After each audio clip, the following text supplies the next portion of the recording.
नमस्कार, मैं डॉक्टर हरीश कुमार सिंह, स्वयं प्रभा इग्नू के चैनल पर आप सभी छात्र-छात्राओं का स्वागत है।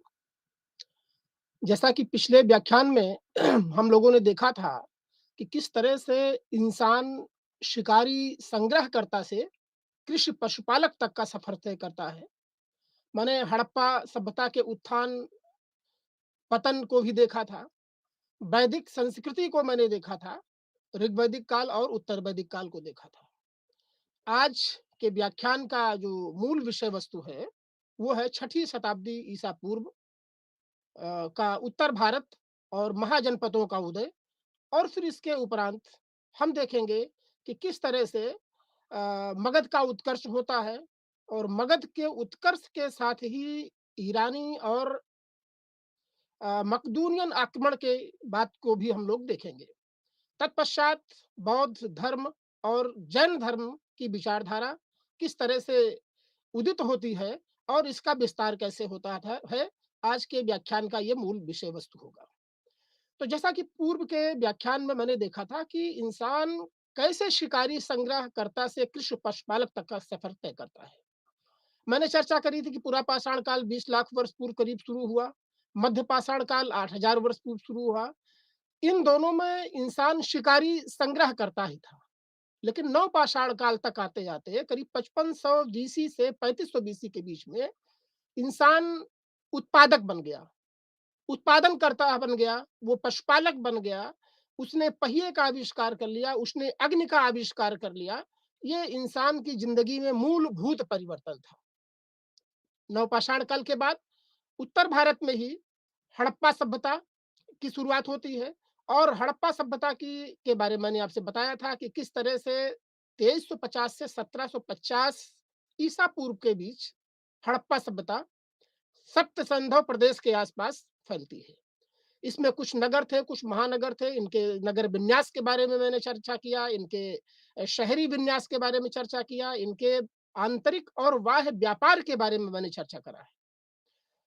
लेकिन यह संस्कृति भी ज़्यादा लंबे वक़्त तक नहीं रह सकी और फिर इसका पतन होता है। पतन के कारणों में हमने सहसा पतन की बात की, जैसा मार्टिन हुलर का मंतव्य है। वो आर्यों के आक्रमण को और कुछ पुरातात्विक और वैदिक साहित्य के मतलब आधार पर साबित करने की कोशिश करते हैं। कुछ लोग इतिहासकार बाण बांधके सिद्धांत को देते हैं, आदि-आदि। लेकिन हम हड़प्पा सभ्यता के सहसा पतन की जगह निरंतरता की बात आप लोगों को बता चुके हैं। तत्पश्चात मैंने ताम्र पाषाण कालीन संस्कृति को देखा था कि वो एक ऐसा भी युग आया, समय आया करीब 1700 बीसी से लेकर के 600 बीसी के आसपास कि इंसान तांबे और पाषाण पत्थर के उपयोग औजारों का एक साथ उपयोग करता है और इसके प्रमाण जो है पुरातात्विक रूप से देखा जाए तो चित्रित धूसर मृदभांड जैसे अहिछत्र और मथुरा में मिलता है। काले एवं लाल मृदभांड जो अजंती खेड़ा से मिला है, ये पता चलता है। फिर मैंने आपको बताया कि भई वैदिक काल शुरू होता है और वैदिक काल को हम 1500 से 600 ईसा पूर्व के बीच देखते हैं, जिसमें पूर्व के 1500 से 1000 बीसी ऋग्वैदिक काल है। इसके लिए एकमात्र स्रोत ऋग्वेद है। हम आपसे बता चुके हैं कि ऋग्वेद की राजनीतिक, सामाजिक और आर्थिक व्यवस्था अर्ध जनजातीय, काबिलाई, खानाबदोशी थी। जब हम जनजातीय संरचना पर आधारित ऋग्वैदिक समाज की बात करते हैं, तो हम कहते हैं कि भई यहाँ पर क्षेत्रीयता का भाव नहीं था। राजा को जनस्व गोपा कहा जाता था। राजा की स्थिति उस नेता की तरह थी जो अपने कबीले पर शासन करता था, ना कि भौगोलिक सीमा पर। सभा, समिति ये संस्थाएँ थी जो राजा को कहीं न कहीं नियमित करती थी। अगर हम ऋग्वैदिक कालीन आर्थिक व्यवस्था की बात करें, तो हमने देखा था कि कबीलाई संरचना में अर्थव्यवस्था का जो मूल आधार था, उसमें करारोपण नहीं था। उपज और उत्पादन एक गौण पेशा था, बल्कि युद्ध और लूट-मार, चरवाही, गाय, गोप, दुहिता ये सारे शब्दावली जो ऋग्वेद में मिलते हैं, इसके आधार पर हम इनकी अर्थव्यवस्था को काबिलाई अर्थव्यवस्था कह सकते हैं।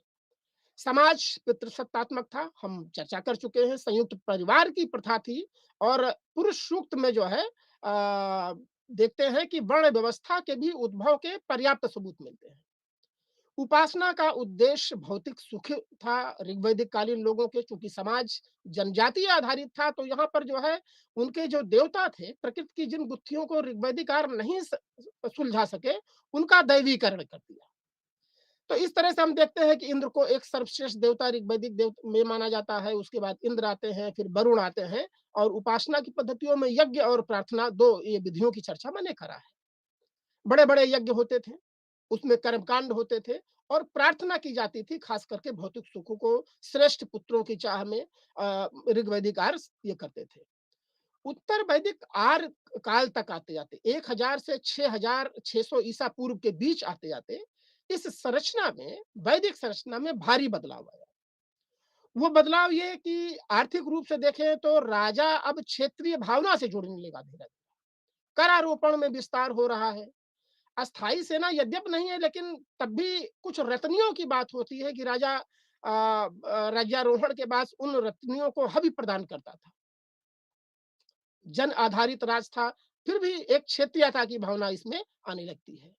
तांबा से लोग परिचित थे और वस्तु विनिमय की प्रणाली थी, लेकिन यहाँ पर मजे की बात यह है कि कर शासन एक सिक्के की बात जो है, उत्तर वैदिक काल के अंत से दिखाई पड़ने लगती है।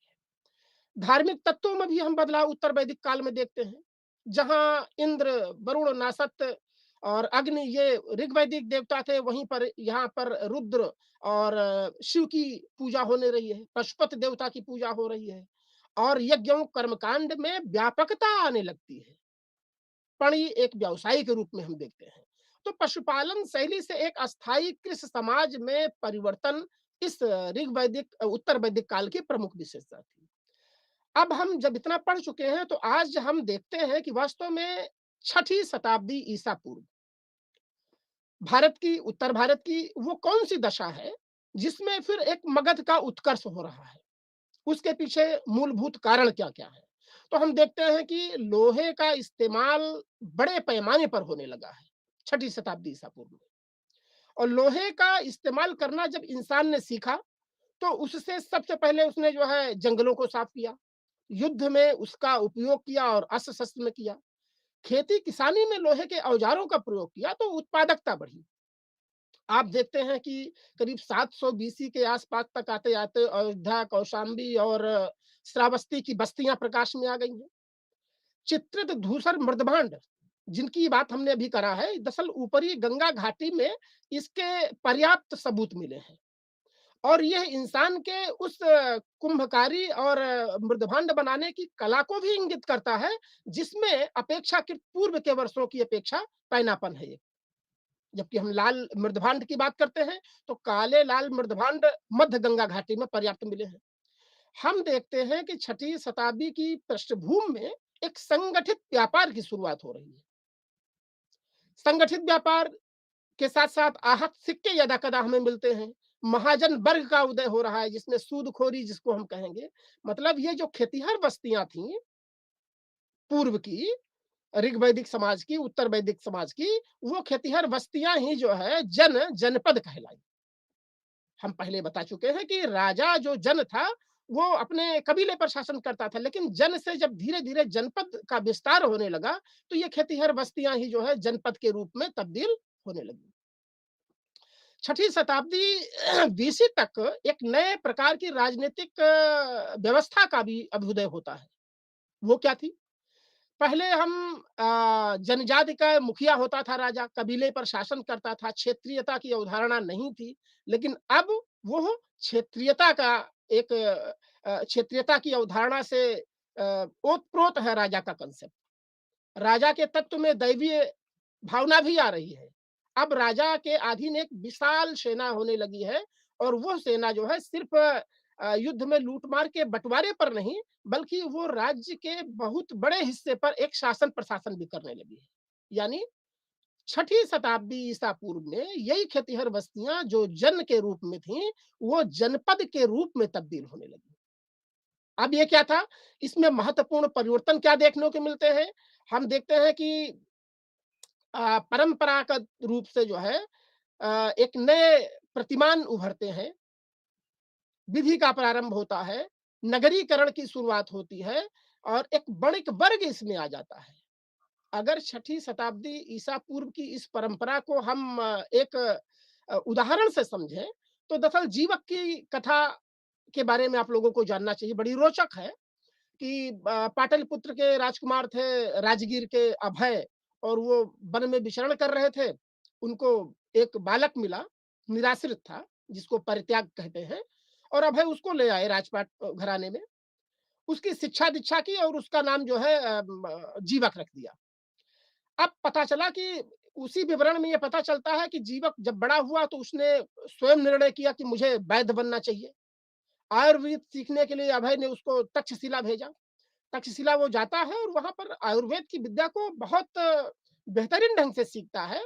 ये प्रसंग आया है कि उसके गुरु ने जीवक के कहा कि भई आप तक्षशिला के इर्द-गिर्द की पहाड़ियों पे जाइए और कोई ऐसी जड़ी-बूटी लाइए जिससे कोई वैद्य मतलब कोई दवा ना बन सके।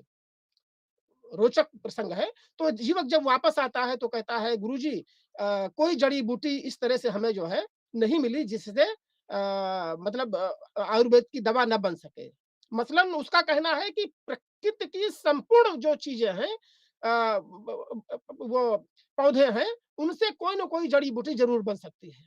अब पता चला कि तक्षशिला से जीवक आयुर्वेद की शिक्षा लेकर के फिर से पाटलिपुत्र और राजगीर की तरफ चलता है। जब वो राजगीर की ओर चलता है तो बिंबिसार से उसका की मुलाकात होती है। वो उसका राजवैद्य था। बिंबिसार ने जीवक को बुद्ध के इलाज के लिए भी भेजा। यहाँ हम देखते हैं कि बुद्ध का इलाज किया, एक गणिका का इलाज किया। तो यहाँ इस कहानी का आशय क्या है? कहानी का आशय ये है कि छठी शताब्दी ईसा पूर्व के वर्षों में जहाँ हम देखते थे कि मवेशी पालने, यज्ञ प्रथा, कर्मकांड और का उल्लेख होता है, वहीं पर यहाँ पाटलिपुत्र यानी राजगृह से करीब 2000 किलोमीटर की यात्रा पश्चिमोत्तर की तरफ करता है जीवक। तक्षशिला जाता है, वैद्य बनता है। उसके उसके पढ़ाई के पीछे एक स्वतंत्रता भी है कि वो स्वतंत्र निर्णय लेता है कि मुझे वैद्य बनना है। अब यहाँ रास्ते में आता है तो वो बिंबिसार यानी राजा एक बड़ा सम्राट है, उसका राजवैद्य बनता है। उसके बाद वो बुद्ध का भी उदय होता है, तो बुद्ध के भी बनते हैं। बिंबिसार दूसरे राजघरानों के भी चिकित्सा के लिए जीवक को भेजता है। एक गणिका का भी वो इलाज करता है। तो यहाँ पर इस कहानी से मैं ये बताना चाहता हूँ कि वास्तव में छठी शताब्दी ईसा पूर्व में ये बदलाव दिख रहा है। बदलाव पेशेगत दिख रहा है, बदलाव राज्य के व्यवस्था में दिख रहा है, बदलाव एक धर्म की व्यवस्था में दिख रहा है, और शिकारी संग्रहकर्ता, कृषक ग्रामीण संस्कृति की अपेक्षा एक बड़े शहरों की बात दिख रही है, और पेशे के रूप में एक वैद्यकी की बात दिखती है। ये बदलाव दिख रहा है। अब हम देखते हैं कि छठी शताब्दी ईसा पूर्व जो खाद्य उत्पादक अर्थव्यवस्था थी, इसके वास्तव में विकास के क्या कारण हैं? जीवक की कथा से तो हम तो ये समझ में पाए होंगे कि वास्तव में जीवक की कथा में ही ये बात निहित है कि किस तरह से शब्दावलियों के प्रतिमान से नई-नई चीजें उभर के आ रही हैं। यहाँ हम देखते हैं कि उत्पादक अर्थव्यवस्था के विकास में 2 महत्वपूर्ण कारण हैं। एक तो लोहे के औजारों ने गंगा के मैदानों को साफ किया और फिर बड़े पैमाने पर कृषि होती है। दूसरा क्या था कि बौद्ध जो एक धर्मावलंबियों का उदय होता है, उसमें पशुओं की रक्षा पर बल दिया जाता है। एक प्रसंग बौद्ध ग्रंथ सुत्त पिटक का है, जिसमें पशु बलि को वर्जित किया गया है। अनाज को पैदा करने पर बल दिया गया है, कृषि कार्य है तो पशुओं की रक्षा पर बल दिया गया है, और सबसे महत्वपूर्ण धान की रोपाई की जानकारी की भी विवरण इस सुत्त निपत से मिलती है। तो ये इससे क्या होता है, अत्यधिक उत्पादकता बढ़ती है, और खेती किसानी में पशुओं के उपयोग पर जब बल दिया जाता है तो जाहिर तौर पर पूर्व के वर्षों में उत्तर वैदिक काल में जो कठोर कर्मकांड पशु बल प्रथा थी, उसके खिलाफ एक न एक तरह से आवाज उठती है। और यही वो पृष्ठभूमि है उत्तर भारत की, खास करके लोहा की जानकारी, कृषि की बेहतरीन जानकारी, धान की रोपाई और जन का जनपद में बदलना। तो हम देखते हैं कि 16 महाजनपदों का उदय उत्तर भारत में लेटर उत्तर वैदिक पीरियड के बाद होता है। ये 16 महाजनपद क्या हैं? ये 16 महाजनपद राजतंत्र और गणतंत्र इसमें दोनों हैं। जैसे अंग, मगध, काशी, काशी का बहुत नाम है, वहां पर सूती वस्त्रों का उत्पादन होता था और खास करके बौद्ध धर्म के जो वस्त्र बनते थे, गेरुए वस्त्र, उसके लिए काशी बहुत फेमस था। वत्स, कुरु, पंचाल ये राजतंत्र के उदाहरण है। दूसरे शासन प्रणाली गणतंत्र थी, जिसमें वज्र और मल्ल था। शासन के द्वारा मतलब शासक राजा द्वारा ना होकर के एक गण अथवा संघों द्वारा यहाँ का शासन होता था। और आगंतुक निकाय में ये 16 महाजनपदों की सूची मिलती है, पहले भी मैं बता चुका हूँ। इस बात की पुष्टि भगवती सूत्र भी करता है, जो जैन ग्रंथ है, कमोबेश थोड़ा-सा उलट-फेर के साथ। कौटिल्य भी 2 प्रकार के शासन की बात करते हैं, कि भई 16 महाजनपदों में 2 प्रकार के शासन और वही राजतंत्र और गणतंत्र। ये कौटिल्य इस बात की का विवरण देते हैं। तो हम कह सकते हैं कि लोहे के प्रयोग ने उत्तर वैदिक काल के धार्मिक हमने आर्थिक और राजनीतिक मान्यताओं में व्यापक परिवर्तन ला दिया और जो काबिलाई संरचना थी उसमें दरार पड़ी, क्षेत्रीयता की भावना का विकास हुआ, इसके साथ ही अस्थायित्व छोटे जनपद में बदलने लगे और ऐतरेय ब्राह्मण में तो बाकायदा राजाओं के प्रकार का विवरण दिया गया है। ऐतरेय ब्राह्मण कहता है कि सम्राट, भोज, स्वराट, विराट और राजा, ये 5 प्रकार के राजा होते थे। सम्राट मगध और कलिंग अंग जैसे राज्यों के शासकों को सम्राट की पदवी लेते थे। भोज दक्षिण के जो यादव राज थे वहां के लोग लेते थे। वैसे ही स्वराट है, पश्चिम के सुराष्ट्र और कच्छ के शासक स्वराट की उपाधि लेते थे। उत्तर में हिमालय की तराई के आसपास विराट की उपाधि लेते थे और मध्य के कुर पंचाल जैसे शासक जो है राजा की उपाधि लेते हैं। इन बड़ी बड़ी उपाधियों से हम ये समझ सकते हैं कि कैसे जनपद में तब्दील हो गए और जनपद में तब्दील होने के बाद जब हम कहते हैं क्षेत्रीयता की भावना का उभार हुआ, तो इसका आशय हुआ कि राजपद अब सिर्फ कबीले का शासक नहीं है, राजन ही नहीं है, वो बड़ी बड़ी उपाधियां ले रहा है और बड़े भौगोलिक क्षेत्र पर वो शासन कर रहा है।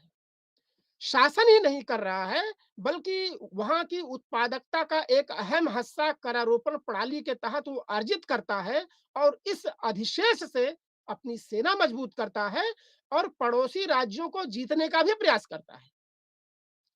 ये थी छठी शताब्दी ईसा पूर्व की पृष्ठभूमि, जिसमें दरअसल ये 16 महाजनपदों का उदय हुआ और इसी पृष्ठभूमि में हम देखेंगे कि मगध, जिसकी भौगोलिक परिस्थितियां, सामरिक परिस्थितियां और जो अगल-बगल के उत्पादकता थी, उसकी वजह से उसका उत्कर्ष होता है। इस बात को भी हम समझने की कोशिश करेंगे।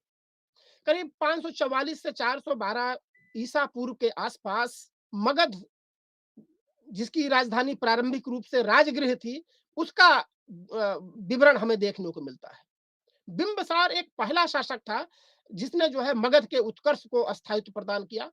इसे हम श्रेणिक कहते हैं। तो उसने 2 तरह की नीतियां अपनाई।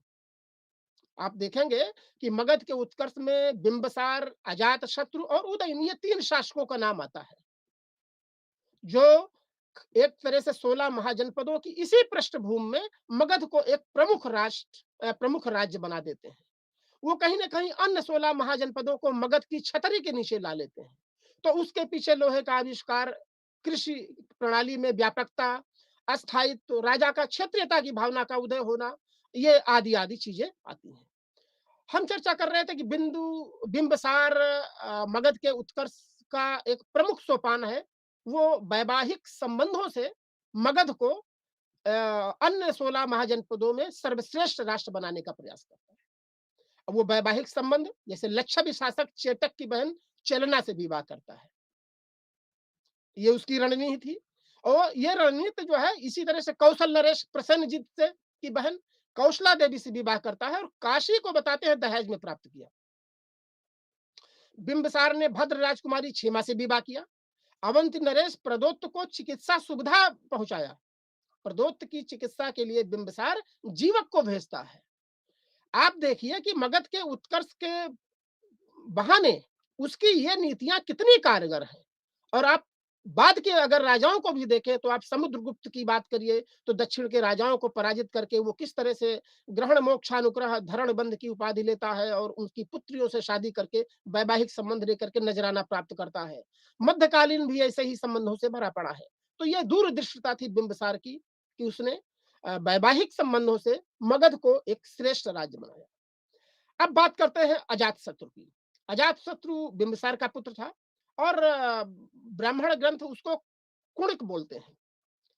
उसका एक युद्ध मंत्री था जिसको वत्सकार कहा जाता है। अजातशत्रु की जो पूरी की पूरी मतलब नीति थी, वो किसी न किसी अवंती राज्य को जो है अपने में मिला लेने की थी। तो बताते हैं कि वत्सकार ने ही अजातशत्रु को ये भेद बताया था, भई आप कुछ अस्त्र शस्त्रों का ऐसा उपयोग करो तभी अवंत को आप मिला पाओगे। तो रथमूलक और शिलाकंटक 2 युद्ध अस्त्रों का विवरण जो है अजातशत्रु के समय पर आता है और वो 8वें वर्ष उसी के समय बुद्ध को निर्माण प्राप्त होता है और प्रथम बौद्ध संगीत अजातशत्रु के समय पर ही होती है और वज्र संघ में भेद डाल करके वो वज्र संघ को अपने में मिला लेता है। इसका अंतिम और महत्वपूर्ण शासक खास करके मगध का उदयन है। 461 से करीब 445 ईसा पूर्व की बात है। पुराण एवं जैन के अनुसार गंगा और सोन के संगम पर पाटलिपुत्र नगर का की स्थापना करता है। पाटलिपुत्र को कुसुमपुर के रूप में भी जाना जाता है और जैन धर्म तो इसको जैन धर्मावलंबी बताते हैं। लेकिन मगध का उत्कर्ष बहुत दिनों तक नहीं चल पाया। अंतिम शासक नागदशक थे इस मौर्य वंश के और उनको हटा करके उन्हीं के अमात्य शिशुनाग ने एक नए वंश की नींव डाली जिसको शिशुनाग वंश बोलते हैं। तो यहाँ पे मगध साम्राज्य के उदय के पीछे हम अजातशत्रु, उदयन और शिशुनाग को देख सकते हैं। इनके वैवाहिक संबंधों और युद्ध की नीति के माध्यम से इन्होंने मगध को 16 महाजनपदों में श्रेष्ठता के स्तर पर लाकर खड़ा कर दिया। अब शिशुनाग वंश की बात करते हैं जो 412 से 344 तक जो है अ, शासन किया। शिशुनाग वंश की एक प्रमुख जो खास बात है उसको ध्यान देना जरूरी है कि वैशाली को अतिरिक्त राजधानी बनाया। राजगृह जिसे पाटलिपुत्र भी कहा गया, पाटलिपुत्र के साथ साथ वैशाली को शिशुनाग वंश के शासकों ने अतिरिक्त राजधानी बनाया और इसका एक अंतिम शासक है कालाशोक का नाम आता है और इसी के समय पर एक ऐतिहासिक विवरण भी मिलता है कि बौद्ध संगीत होती है दूसरी। उस दूसरी बौद्ध संगीत की प्रमुख विशेषता है कि इसमें बौद्ध धर्म 2 मतों में विभाजित हो जाता है, स्थविर और महासंगीत। और अंतिम शासक शिशुनाग वंश का नंदिवर्धन था। इसी के बाद नंद वंश की स्थापना होती है। संस्थापक के रूप में नंद वंश के हम महापद्मनंद को देखते हैं। पुराणों में महापद्मनंद को क्षत्रियों का विनाशक कहा गया है, परशुराम का अवतार कहा गया है और शूद्र जाति से उत्पन्न बताया गया है। जाहिर तौर पर महापद्मनंद उत्तर भारत में पाटलिपुत्र का प्रतापी राजा था, लेकिन उसके बाद के वंशजों में घरनंद का नाम आता है और वो सिकंदर का समकालीन था। सिकंदर का समकालीन था और करीब 322 के आसपास जो है चाणक्य के मतलब सलाह से चंद्रगुप्त मौर्य जो है घननंद को हटा करके मौर्य वंश की स्थापना करता है। तो यहाँ हम क्या देख रहे हैं कि वास्तव में मगध का उत्कर्ष 16 महाजनपदों की जगह पर उसी पृष्ठभूमि पर मगध को स्थापित करना था और एक तरह से राजपद की पद प्रतिष्ठा को स्थापित करना था। वैवाहिक संबंध से केंद्रीय शक्ति की स्थापना हुई, सैन्य व्यवस्था मजबूत हो रही है और खास करके अब राजा क्षेत्रीयता की भावना से लैस होकर के करारोपण की प्रणाली मजबूत हो रही है। वाणिज्य व्यवसाय की गतिविधियां फल फूल रही हैं और बड़े बड़े शहरों का निर्माण हो रहा है और ऊपर से बौद्ध और जैन धर्म की उत्पत्ति ने इनको एक तरह से सपोर्ट की भूमिका में लाके खड़ा कर दिया क्योंकि इनकी मान्यताएं राज्य निर्माण के लिए कहीं न कहीं सपोर्टिंग नेचर की थी। इसी बीच हम देखते हैं कि मगध के उत्कर्ष और पतन के साथ साथ भारत में खास करके उत्तर भारत में एक और मतलब पश्चिमोत्तर सीमा प्रांत से मध्य एशिया से आक्रमणों की शुरुआत होती है। अगर हम कहें कि भारत पर आक्रमण करने वाले हाखामानी शासक, जिनको ईरानी शासक कहते हैं, वो थे, तो इसमें कोई अतिशयोक्ति नहीं। भारत पर प्रथम विदेशी आक्रमण हाखामानी आक्रमण था। इतिहास में लिखा मिलता है, खास करके ईरानी साहित्य में, दारा प्रथम यहाँ का शासक था जिसने भारत पर आक्रमण करके और उसको अपने साम्राज्य का 20वां प्रांत बना लिया। दारा प्रथम के 3 अभिलेख मिले हैं, बेहुस्तून, नक्श रुस्तम और पर्सेपोलिस, जिनसे भारत पर उसके आक्रमणों की पुष्टि होती है और भारत का पश्चिमोत्तर सीमा प्रांत सिंधु नदी के क्षेत्र का भाग जो है, वो ईरानियों के साम्राज्य का अंग था, इसकी भी पुष्टि होती है। और हेरोडोटस, जिसे फादर ऑफ हिस्ट्री कहते हैं, हिस्टोरिका लिखा, वो उसमें जो है बताता है साफ-साफ कि 20वां प्रांत बना पश्चिमोत्तर भारत का क्षेत्र दारा प्रथम का।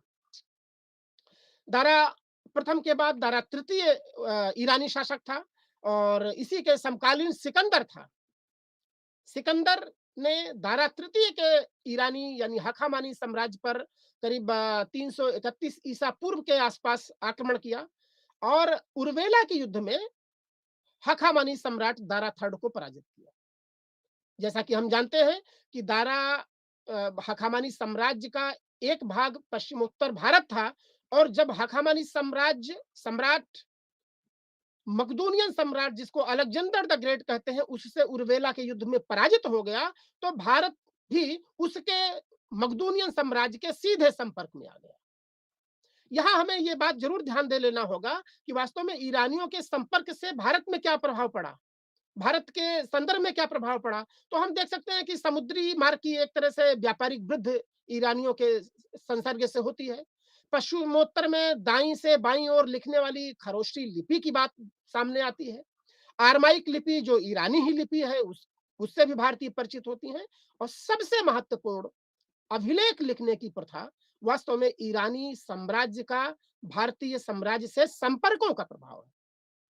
इस अभिलेख लेखन की प्रथा को आप पीछ और आगे जाओगे तो देखोगे कि अशोक इसको बहुतायत मात्रा में प्रयोग में लाता है और जिसके उस अभिलेखों के आधार पर हम उसके पूरे शासन प्रणाली को लिखेंगे, जिसे बाद में देखेंगे। यहीं पर हमें देख लेना है कि वास्तव में सिकंदर कौन था। मकदूनियन शासक था, फिलिप द्वितीय इसके पिता थे, लेकिन एक राज्य निर्माण की परिकल्पना से, विश्व विजय की परिकल्पना से ये आक्रमण अपना एक भारी भरकम सेना लेकर के चलता है और ईरानी साम्राज्य को उर्वेला के युद्ध में 331 ईसा पूर्व में वो ध्वस्त कर देता है। ईरानी साम्राज्य के ध्वस्त होते ही भारत का जो पश्चिमोत्तर सीमा प्रांत था, वो सिकंदर के अधीन आ जाता है।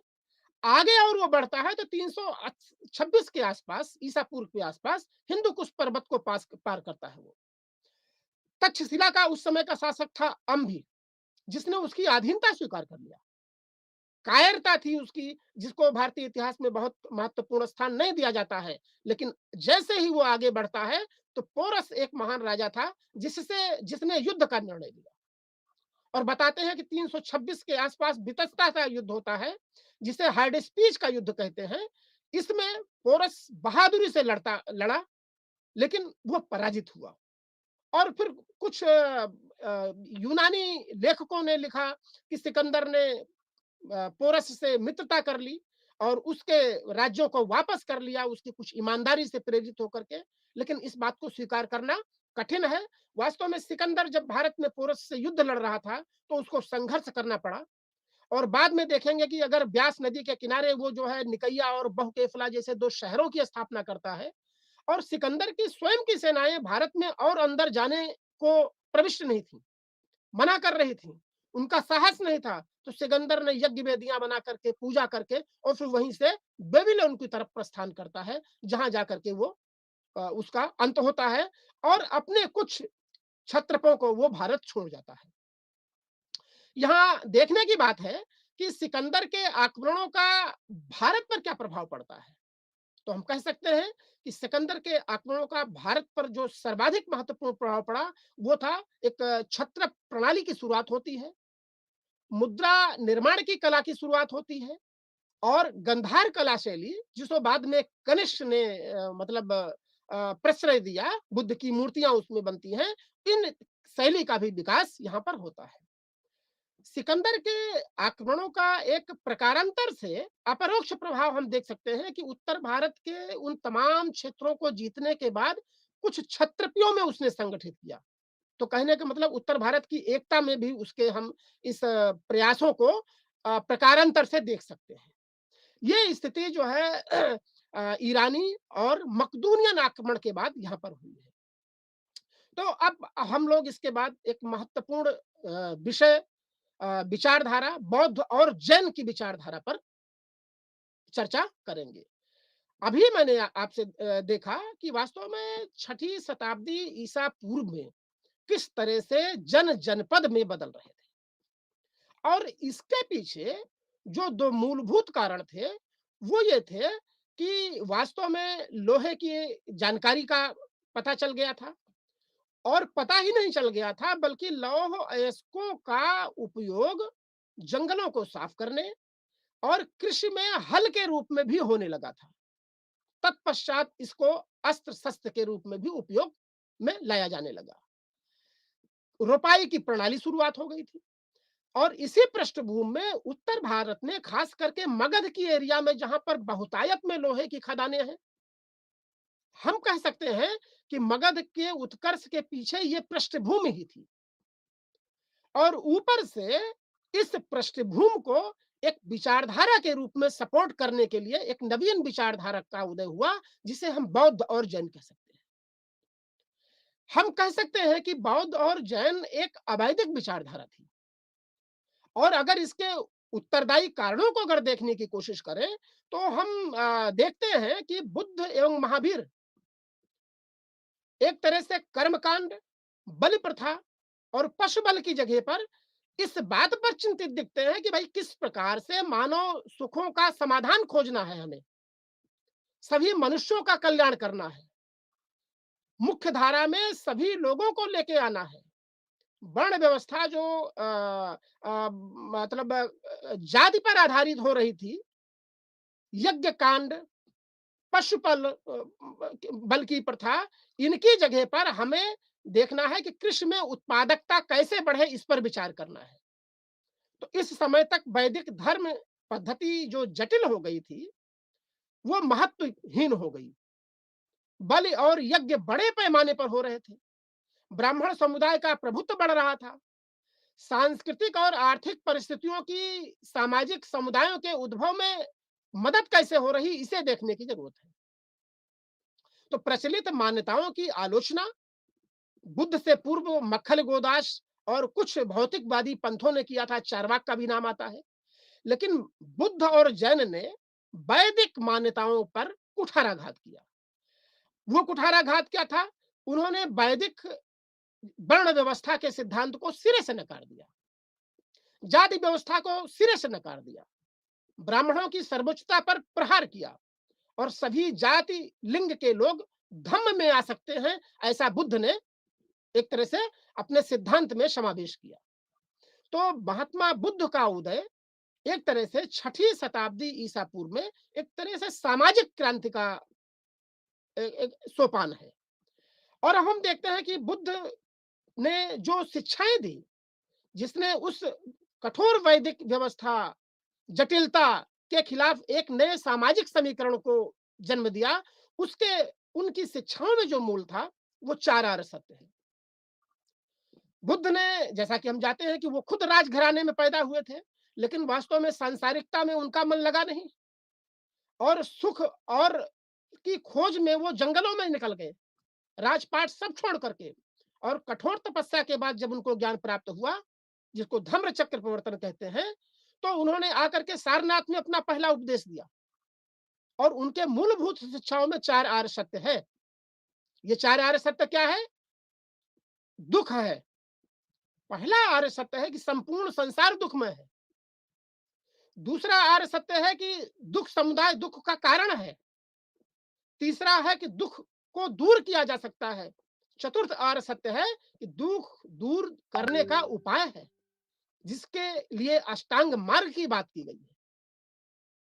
यहाँ पर बुद्ध एक बड़ी बात कह रहे हैं वैदिक व्यवस्था में जहाँ सबको मोक्ष के काबिल नहीं समझा जाता, वर्ण के आधार पर विभेद किया जाता है, तमाम ऐसी जातियां हैं जो वर्ण व्यवस्था से इतर हैं, उनकी जगह पर बुद्ध एक तरह से सोशल रिवोल्यूशन की बात कर रहे हैं।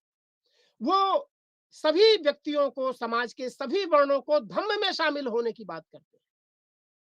एक स्लोगन है बुद्ध का, अपदीपो भव।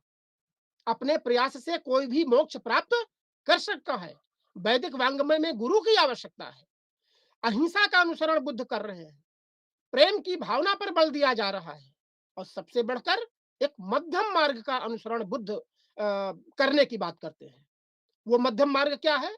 न कठोर तप और न ऐशो आराम, बल्कि शरीर को एक मध्यम स्थिति में रख करके आप जो है चीजों को, मोक्ष को प्राप्त कर सकते हैं, निर्वाण को प्राप्त कर सकते हैं। यहां पर ध्यान देना होगा कि बुद्ध की शिक्षाओं में बुद्ध आत्मा को नहीं मानते हैं, बुद्ध वेदों को नहीं मानते हैं, बुद्ध ईश्वर को नहीं मानते हैं, लेकिन पुनर्जन्म को मानते हैं। और कर्म के सिद्धांत में प्रगाढ़ आस्था महात्मा बुद्ध की थी। इन्होंने प्रतीत समुद्धात का सिद्धांत दिया, जो उनका कर्म सिद्धांत है, द्वादश निधान जिसको बोलते हैं। किए गए कर्म का फल अवश्य मिलेगा, बिना किए गए कर्म का फल नहीं मिलता है। कृत प्रणाश और अकृताभ्यगम, ये बुद्ध के मूलभूत सिद्धांत थे। तो हम कह सकते हैं कि छठी शताब्दी ईसा पूर्व में जो ये सामाजिक, राजनीतिक, आर्थिक बदलाव दिख रहे हैं, उसकी पृष्ठभूमि में बुद्ध की ये शिक्षाएं काफी महत्वपूर्ण है। हम देखते हैं कि बुद्ध की शिक्षाओं का संकलन उनके महान परिनिर्माण के 8वें वर्ष में अजात शत्रु के शासनकाल में होता है। और राजगृह में पहली सभा होती है, जहां पर बुद्ध की शिक्षाओं का संकलन होता है सुत्त पिटक और विनय पिटक में। संपूर्ण बुद्ध की शिक्षाएं त्रिपिटक में हैं। और वो त्रिपिटक कौन कौन से हैं? सुत्त पिटक, विनय पिटक और अभिधम्म पिटक। बाद में हम देखते हैं कि बौद्ध धर्म के इन विचारों के प्रचार प्रसार के लिए अशोक, कनिष्क ने तो राजधर्म ही बना दिया। हम देखेंगे कि किस तरह से बाल सन्यासी, बाल भिक्षु, अ, बाल भिक्षु ने जो है अ, अशोक को बौद्ध धर्म में दीक्षित किया था। लोकप्रियता का कारण यहाँ पर बहुत जरूरी यह है समझना कि वास्तव में कि बौद्ध धर्म की इतनी व्यापकता और लोकप्रियता का कारण क्या है? तो जो हम देखते हैं कि बुद्ध ने अपने उपदेशों में आम जनभाषा पाली का उपयोग किया। पाली आम लोगों की भाषा थी, मगध के आसपास के एरिया की भाषा थी। और आप देखोगे कि वैदिक व्यवस्था में मगध के लोगों को मागध कहा गया है, अवैदिक कहा गया है। वो इसीलिए क्योंकि वैदिक भाषा संस्कृत का उपयोग वहां के लोग नहीं करते हैं। यहां से ये भी एक संकेत मिलता है कि बहुसंख्यक आबादी का भाग जो अवैदिक था, वैदिक मान्यताओं से इतर था, उसकी आम भाषा पाली थी। व्यवहारिक नैतिकता पर वो बल दे रहे हैं। सबसे बड़ी बात है कि बुद्ध की समस्या क्या थी? समस्या ये थी कि उस समय छठी शताब्दी ईसा पूर्व की स्थिति में राज्य की आवश्यकताएं दूसरी थी और धर्म की आवश्यकताएं दूसरी थी। तो कहीं ना कहीं वैदिक धर्म और राज्य के हित आपस में टकरा रहे थे। ऐसे में बुद्ध का जो उपदेश है वो राज्य के हित में भी है और प्रजा के भी हित में है। प्रजा के हित में इसलिए क्योंकि वर्ण व्यवस्था का जैसे इन्होंने विरोध किया, इन्होंने खेती किसानी को समृद्ध बनाने के लिए बाकायदा एक सपोर्ट किया। काष्ठक संहिता है तो उसमें 24 हलों की खेती की बात होती है और वो संभवतः इसी चौथी पांचवी शताब्दी के आसपास की रचना है। तो बुद्ध के उपदेशों से वणिक व्यवसाय को प्रशय मिल रहा है। गणिकाओं का एक एक स्वतंत्र पेशे के रूप में अभ्युदय दिखता है और उनको भी यहाँ तक है कि बुद्ध ने जो है बौद्ध धर्म में दीक्षित किया। अंगुलमाल तो एक डाकू था। सहेत महत एक श्रावस्ती में अभी भी स्थान है और वहाँ पर मतलब लोग टूरिस्ट आते हैं। वहाँ पर बुद्ध ने जो है लंबे वक़्त तक उपदेश दिया और वहाँ का एक डाकू था अंगुलीमाल, जो नरसंहार करके वो अपना जीवन यापन करता था। लेकिन बुद्ध की शिक्षाओं को के अधीन आकर के उसने जो है बुद्ध की अधीनता को स्वीकार किया और बौद्ध धर्म की अधीनता को स्वीकार किया। धम्म के प्रति अपनी निष्ठा का प्रदर्शन किया। तो यहाँ पर हम देखते हैं कि बुद्ध ने आम जनभाषा के माध्यम से खेती किसानी को सपोर्ट करके वाणिज्य व्यवसाय के प्रति एक नरम रुख अपना करके जनता का भी सपोर्ट किया, वाणिज्य व्यवसाय का सपोर्ट किया, खेती किसानी के उत्थान के लिए एक मान्यताओं का सपोर्ट किया। और राजा क्या था? राजा जब इस तरह की स्थितियां होती हैं तो अधिशेष उसका बढ़ेगा, वाणिज्य व्यवसाय से चुंगी कर उसको मिलेगा, तो राजा को भी आर्थिक रूप से सशक्त बनाने का एक पायदान मिलता है। तो बुद्ध की संपूर्ण शिक्षाएं कहीं न कहीं एक राज्य के लिए भी और आम जनमानस के लिए भी महत्वपूर्ण दिखती हैं। इनका समानता का सिद्धांत और सभी को संघ में स्वागत करने का सिद्धांत, ये बहुत महत्वपूर्ण है। अनाथपिंडक का नाम सुनते हैं, आम्रपाली का नाम सुनते हैं हम, जो गणिका थी। यहाँ ये भी संदेश मिलता है कि राजधर्म में गणिका यानी गणिका का होना एक तरह से हेय दृष्टि से नहीं देखा जाता था, बल्कि इसको मान्यता प्राप्त थी और इसके दिए हुए दान को बुद्ध भी स्वीकार कर रहे हैं। ये बहुत बड़ी बात है जो यदा-कदा हमें इस प्रसंग से दिखाई पड़ती है। और राजाओं का संरक्षण बौद्ध धर्म को इसीलिए मिला क्योंकि राज धर्म के विस्तार, उसके चक्रवर्ती और क्षेत्रीयता के विस्तार में कहीं न कहीं बौद्ध धर्म सपोर्टिंग नेचर में था, सहायक हो रहा था। और फिर संघ की भूमिका ने बौद्ध धर्म को काफ़ी आगे विस्तार दे दिया। हम देखते हैं कि राजगृह, वैशाली, पाटलिपुत्र और कुंडलबन मतलब 4 बौद्ध संगीतियाँ होती हैं। और इन 4 बौद्ध संगीतियों में जो त्रिपिटक है, बौद्ध धर्म की 3 बुद्ध सुत्त पिटक, विनय पिटक और अभिधम्म पिटक, इनकी संपूर्ण शिक्षाओं का सार है। और इस शिक्षाओं को इन संगीतियों में खास करके अशोक के समय जो बौद्ध संगीत होती है, विदेशों में इसका प्रचार प्रसार होता है। संघमित्रा और अशोक के पुत्र संघमित्रा और महेंद्र का नाम आता है, जो वास्तव में दक्षिण जाकर के वो जो है सिंघल द्वीप में जाकर के बौद्ध धर्म का प्रचार प्रसार करते हैं। भाभू शिलालेख में अशोक खुद ही कहता है कि भाई मैं बौद्ध धर्म के अधीन आ गया। वो उपगुप्त ही सन्यासी था, बाल भिक्षु था, जिसने अशोक को बौद्ध धर्म में दीक्षा दिलाई। तो इस प्रकार हम ये कह सकते हैं कि छठी शताब्दी ईसा पूर्व के पास बाद जब मगध का उत्कर्ष हो रहा था, तो उस मगध के उत्कर्ष के पीछे कहीं न कहीं बौद्ध विचारधारा सपोर्टिंग में खड़ी थी। बौद्ध विचारधारा और इसकी मान्यताएं राजकाज के विस्तार, खेती किसानी के विस्तार, वाणिज्य व्यवसाय को प्रोत्साहन देने वाली थी और समुदाय में सभी को साथ लेकर चलने वाली थी। और इसीलिए तो हम छठी शताब्दी ईसा पूर्व को सोशल रेवोल्यूशन का समय मानते हैं।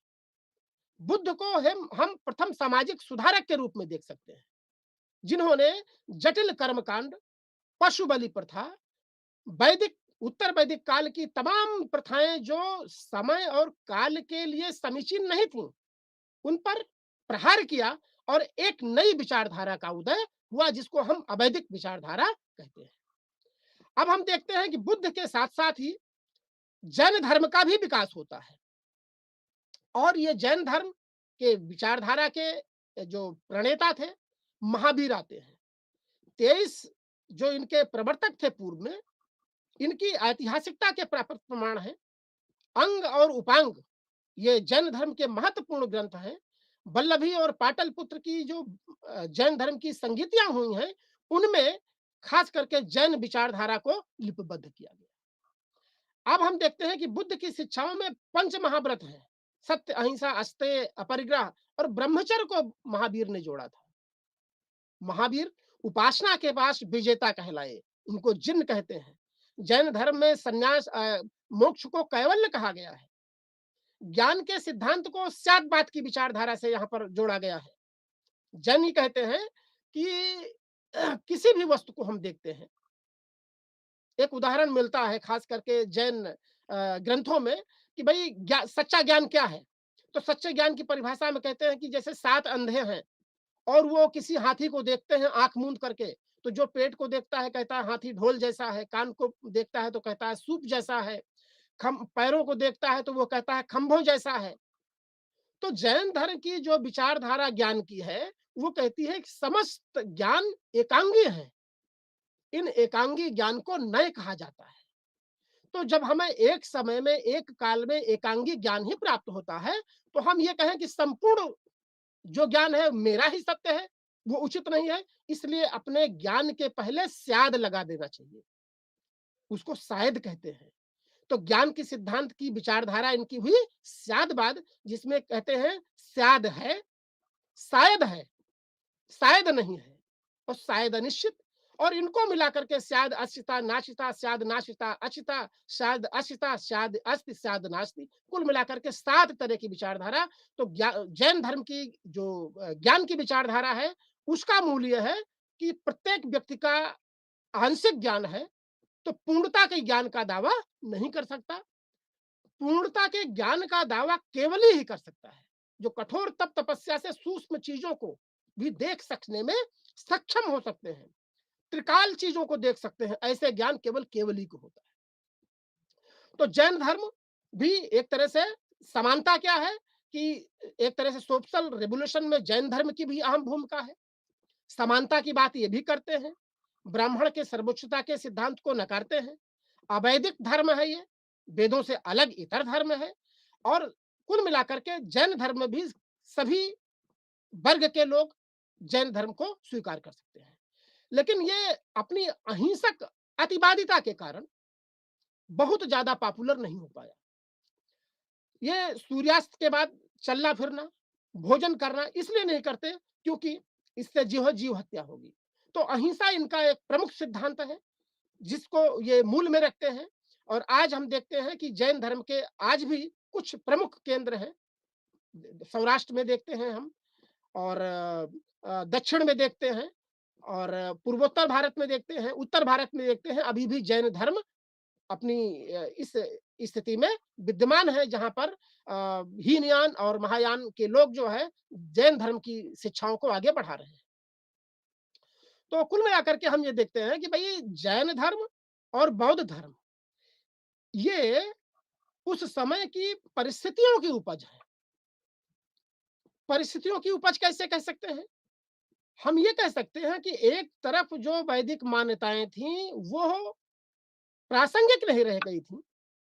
उनकी जटिलता ने समय के हिसाब से लोगों का सपोर्ट नहीं किया। ऐसे में ये दो धर्म उभर करके आए और इन्होंने बड़ी मात्रा में एक तरह से देखा जाए तो राजस्व प्रदान किया।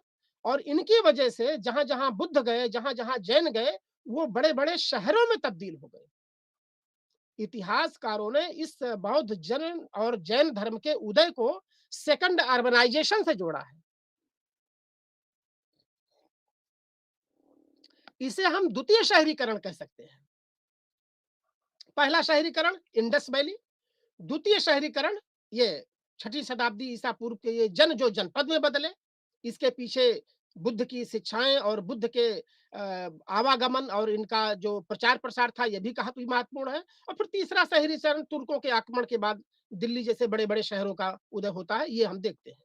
तो बौद्ध और जैन धर्म बहुत ही प्रभावशाली था और करीब 400-500 वर्षों तक इसकी व्यापकता बढ़ती ही चली गई, जब तक वैष्णव और शैव धर्म का पुनः जो है एक तरह से एक व्यवहारिक दर्शन के रूप में नहीं आता है। हमें यह ध्यान देना है कि 6ठी शताब्दी ईसा पूर्व के बाद इन बौद्ध और जैन धर्मों के बाद फिर उत्तर भारत में एक खड़ दर्शन का भी एक जिक्र आता है। इसमें 3 तो अवैदिक हैं जिनको नास्तिक बोलते हैं, चार्वाक, बौद्ध और जैन। और 6 दर्शन हैं जो वैदिक व्यवस्था में विश्वास रखते हैं, वेदों को अपौरुषेय मानते हैं, उन्हें श्रुति मानते हैं। और इसमें है न्याय, वैशेषिक, सांख्य, योग, मीमांसा और वेदांत। न्याय, वैशेषिक, सांख्य, योग मीमांसा और वेदांत, ये अवैदिक दर्शन है, जिन्होंने वैदिक व्यवस्था से प्रेरणा लेकर के सूक्ष्म और जड़ तत्वों की विवेचना किया, आत्मा और परमात्मा का विवेचन किया। इसकी वजह से क्या होता है कि भारत में देखिए, अगर न्याय दर्शन को देखें, तो प्रमाण और प्रमा पर इन्होंने व्यापक प्रसार किया। वैशेषिक के प्रणेता कणाद हैं, महर्षि कणाद, इन्होंने परमाणु विज्ञान का जनक भी इनको कहा जाता है। सांख्य जो है प्रकृति और पुरुष के बीच सामंजस्य के आधार पर विकासवाद के सिद्धांत को प्रतिपादित करता है, ये इसके बाद आता है। कपिल मुनि को ने सांख्य कारिका लिखी, सांख्य सूत्र लिखा, और सांख्य दर्शन एक तरह से विकासवाद के सिद्धांत को प्रतिपादित करता है। सत रज तम तीन गुण होते हैं, तीनों की न्यूनाधिक मात्रा में प्रकृति और पुरुष का जब आभासी संसर्ग होता है, तो प्रकृति के तमाम तत्वों का विकास होता है, और वो विकास होते होते फिर उनसे प्रलय होती है। ये सर्ग और प्रतिसर्ग चलता रहता है। योग दर्शन पतंजलि ने योग सूत्र लिखा, और पतंजलि ने योग सूत्र में अष्टांग विचारधारा को दिया। यम नियम आसन प्राणायाम प्रत्याहार ध्यान धारणा समाधि, ये वास्तव में भारतीय धर्म के मूल हैं। और इन आसनों पर चलते हुए व्यक्ति कैसे जो है परम सत्ता से साक्षात्कार कर लेता है। यम नियम आसन प्राणायाम प्रत्याहार ध्यान धारणा समाधि, तो समाधि में भी संप्रज्ञात और असंप्रज्ञात समाधि की बात आती है। संप्रज्ञात समाधि में तो लक्ष्य और व्यक्ति के बीच में दूरी बनी रहती है, लेकिन असंप्रज्ञात समाधि में साधक को यह भी ज्ञान नहीं रहता कि मैं किसकी साधना करता हूं। और यही अवधारणा चरम पे जाकर के वेदांत में शंकराचार्य के उसमें होती है, जब वो अहम ब्रह्मास्त्र के कंसेप्ट को लेकर के आते हैं। तो यहां हम देख रहे हैं कि अवैदिक विचारधाराओं में न्याय, वैशेषिक, सांख्य, योग और मीमांसा, मीमांसा कर्म प्रधान है, और वेदांत सबसे महत्वपूर्ण है। वेदांत के में चार भाग हैं: अद्वैत वेदांत, विशिष्टाद्वैत, अद्वैत, शुद्धाद्वैत और द्वैताद्वैत। अद्वैत की विचारधारा के प्रतिपादक शंकराचार्य हैं। वो कहते हैं कि सृष्टि को संचालित करने वाली सत्ता दो नहीं है, एक भी नहीं है, बल्कि कहते हैं दो नहीं है, दो नहीं है, दो नहीं है, मानी एक है। इसी को अद्वैत कहा गया, नेति नेति से परिभाषित करते हैं। और कहते हैं कि माया उसकी शक्ति है, और माया की शक्ति से जो है हम दरअसल तीन तरह की सत्ताओं की स्थापना करते हैं। शंकराचार्य कहते हैं तीन तरह की सत्ताएं हैं: व्यावहारिक, प्रातिभाषिक और परमार्थिक। व्यावहारिक सत्ता में हम अभी बैठे हैं, टीवी पर प्रोग्राम कर रहे हैं, दूरदर्शन के लिए बोल रहे हैं, लेक्चर कर, ये व्यावहारिक सत्ता है। लेकिन जैसे हमें उत्कृष्ट ज्ञान होगा, हमें लगेगा कि यह स्वप्न था। वैसे ही हम सोते रहते हैं, तो सोते समय की स्थिति भी हमारी प्रातिभाषिक रहती है। जब सो के जगते हैं तो कहते हैं नहीं, मैं तो सपना देख रहा था। उसी तरह से श्रवण मनन निधिध्यासन से जब व्यक्ति ज्ञान प्राप्त कर लेता है, तो ये व्यावहारिक और प्रातिभाषिक सत्ताओं से ऊपर उठ करके पारमार्थिक सत्ता में जाता है। और वहां पर जाने पर जो भक्त है, जो व्यक्ति है, जिसकी साधना कर रहा है, उससे अपने को अलग नहीं समझता है, बल्कि अहम ब्रह्मास्मि का नारा देता है। तो यह विचारधारा शंकराचार्य की थी। रामानुजाचार्य ने इसी को और आगे बढ़ाया, तो कहा भाई विशिष्ट अर्थों में अद्वैत है। ईश्वर और ब्रह्मा दो सत्ताएं हैं, और दोनों के तालमेल से शिष्ट का विवरण विकास होता है। मतलब विशिष्ट अर्थों में अद्वैत है, ईश्वर उसकी शक्ति के रूप में है। और काफी पॉपुलर दक्षिण में हुआ, उसके बाद उत्तर भारत में आया, निम्बिकाचार्य हुए। इसी तरह से ये वेदांत की विचारधारा जो इस मूल पर निहित है कि ब्रह्म सत्यम जगत मिथ्या जीव ब्रह्म ना परा, मतलब एकमात्र ब्रह्मा ही सत्य है, जीव और ये सत्ता उससे अलग नहीं है। लेकिन इंसान जब अज्ञान में रहता है, तो वो कहता है मैं हूं, मैं अलग हूं। लेकिन जैसे ही ज्ञान हो जाता है, वो उस सत्ता से अपने को पृथक नहीं करता है, बल्कि उसमें समाहित कर देता है। तो हम देखेंगे कि छठी शताब्दी ईसा पूर्व के बाद से लेकर के और मौर्योत्तर काल के पहले, यानी गुप्त काल के पहले, भारत में जो धार्मिक रूप से ये विचारधाराओं का उदय हो रहा है, उसमें बौद्ध, जैन, बौद्ध जैन के पूर्ववर्ती में मक्खल गोदास जैसे आजीवक संप्रदाय थे। एक चारवाक था। चारवाक बड़ा महत्वपूर्ण दर्शन है। वो जड़वादी दर्शन है। जड़वादी का मतलब कि सूक्ष्म कुछ है ही नहीं है, सब कुछ जड़ है। चारवाक के विद्वानों से लोगों ने पूछा कि भाई अगर जड़ नहीं है तो हमारे शरीर में चेतना कहाँ से आती है? तो वो कहते हैं जिस तरह से सुपारी, पान, कत्था और सारी चीज़ों को मिलाकर उसको कूचने से लालिमा पैदा होती है, वैसे तमाम ये पंचभूत छित जल पावक गगन समीरा इनको मिलाने से एक तरह से चेतना की उत्पत्ति होती है। और उनका तो स्लोगन ही था, यावत जीवेत सुखम जीवेत ऋणम कृत्वा घृतम पीबेत। तो इस जड़वादी दर्शन का बाद के खड़ दर्शनों ने बड़ा विरोध किया और फिर ये खड़ दर्शन एक तरह से वैदिक व्यवस्था में विश्वास करते हुए, वेदों से प्रेरणा लेते हुए, ब्रह्म सत्यम जगत मिथ्या ब्रह्म जीवयो नापरा को मूल आधार में रखते हुए अपनी अपनी बात कहते हैं, जिसमें न्याय वैशेषिक सांख्य योग मीमांसा और वेदांत है।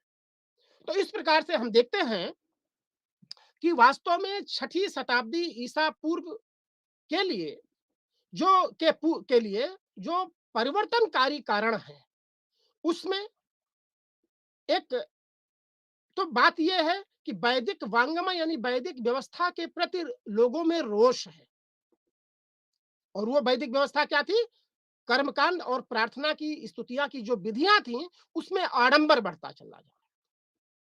वर्ण व्यवस्था जाति पर आधारित हो गई थी, इसके खिलाफ रोष है। तमाम एक वर्ग था जिसको मुख्य धारा से अलग, जिसे चंडाल नाम आता है।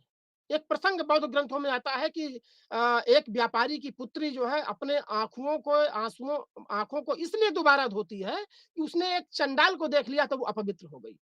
तो ऐसी विचारधारा के खिलाफ एक नई विचारधारा पैदा हो रही है जो सामाजिक क्रांति ला रही है। उसमें क्या हो रहा है, वो राजधर्म के विस्तार में एक तरह से सपोर्ट अदा कर रहे हैं। वो वाणिज्य व्यवसाय के प्रसार को सपोर्ट कर रहे हैं। कृषि बड़े पैमाने पर हो रही है, उसके लिए पशुओं की जरूरत थी और उस पशुओं की रक्षा की बात वो जोर शोर से उठा रहे हैं। राजाओं का राजाश्रय ले रहे हैं और गैर वैदिक भाषा को प्रमुखता में ला करके, जैसे पाली की बात मैंने किया, लोगों से सीधा संवाद कर रहे हैं। ये दरअसल बदलाव हो रहा है और ये बदलाव की वजह से एक बड़े पैमाने पर जो है एक केंद्रीय राज्य का उद्भव हो रहा है जिसको मगध का उत्कर्ष कहते हैं। और उसमें फिर पता चला बिंबिसार, अजातशत्रु और उदयन जैसे प्रतापी राजाओं का निर्माण हो रहा है, बड़ी राजधानियां बना रहे हैं और वैवाहिक संबंधों से राज्य विस्तार को अंजाम दे रहे हैं। और इसके साथ साथ उन्होंने दोहरी राजधानी, जैसे अभी शिशुनाग मैंने किया कि वैशाली को राजधानी बनाया, अपने राजधानी की किलेबंदी किया, एक व्यापक सैनिक लिए रखी अपने साथ और करारोपण की प्रणाली में विस्तार किया और वो और मजबूत होते चले गए। और इसके साथ साथ जब ऐसा हुआ तो इसके पीछे लोहे का की चीजें थी। धान में रोपाई के प्रभुत्व के कारण अतिरिक्त जो उत्पादन हुआ उससे एक शहरी आबादी को सपोर्ट मिला, जिससे शहरों का विस्तार हुआ। इसको द्वितीय नगरीकरण इसीलिए कहते हैं क्योंकि यही वो समय है जब बुद्ध की शिक्षाएं जहां जहां पर हुई, बुद्ध जहां जहां पर रहे वहां पर बड़े बड़े शहरों का बुद्ध हुआ और शिल्पी और वाणिज्य व्यवसाय प्रचलन में आया और बड़े बड़े बड़ी सृष्टियां बनती हैं जो अपने कर शासन सिक्के चलाते हैं, राजाओं को अनुदान देते हैं, बौद्ध संघों के लिए वो पर्याप्त मात्रा में भूमि अनुदान और कर शासन देते हैं। तो एक तरह से ये बदलाव का युग छठी शताब्दी ईसा पूर्व है जिसमें मगध का उत्कर्ष हो रहा है। लेकिन उत्कर्ष का पराभव जब होता है तो विदेशी आक्रमण होता है जिसमें हखामानी आक्रमण और तत्पश्चात मकदूनियन आक्रमण। ये दोनों आक्रमण भारत के पश्चिमोत्तर सीमा प्रांत पर होते हैं और अपने प्रभाव को भी छोड़ते हैं। जैसे हखामानी आक्रमण में हमने बताया कि समुद्रिक व्यापार की शुरुआत होती है और कला के क्षेत्र में एक शुरुआत होती है, लिपियों का एक तरह से मिलन होता है और खरोष्टी और आर्माइक लिपि आती है। इसी तरह से सिकंदर के आक्रमण ने छत्र प्रणाली की शुरुआत की और भारत में जो है पश्चिमोत्तर सीमा प्रांत को एक तरह से संगठित करने का प्रयास किया। ये सारी चीजें हम यहाँ पर देखते हैं। और उसके बाद फिर मैंने ये चर्चा करी कि किस तरह से ईरानी आक्रमणों ने भारत में स्थिति इस तरह से पैदा की जिससे फिर उसी पृष्ठभूमि में एक नए राजवंश का उदय होता है, मगध का उत्कर्ष। और इस मगध के उत्कर्ष को हम अगले व्याख्यान में और विस्तार से देखेंगे और तब आप समझ पाओगे कि वास्तव में सामाजिक, आर्थिक, राजनीतिक मान्यताओं में जो बदलाव आया है, उसकी वजह से ये मगध का उत्कर्ष हुआ और उसी की वजह से आगे मौर्य साम्राज्य की स्थापना होती है। आज के इस व्याख्यान में यहीं पर समाप्त करते हैं। आप सभी को धन्यवाद।